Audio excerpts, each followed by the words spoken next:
orë të gjata, të dhimbshme, me thënë të drejtën, e kam përjetuar shumë rënd, sidomos psikologjikisht ka qenë situatë shumë e rënd.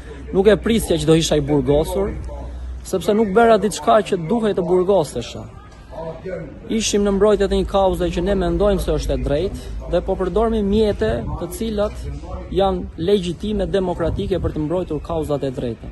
Përveç atij momenti që unë kam kërkuar edhe ndjes publike, por që gjykoj që nuk duhet të mbërrinte situata deri këtu. E thash edhe për gazetarët, për televizionet e tjera që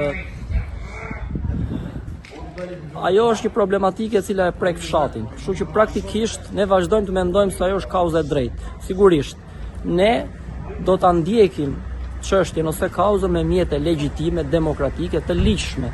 Nuk do të përdorim mjete jo politike. Kjo është e gjitha.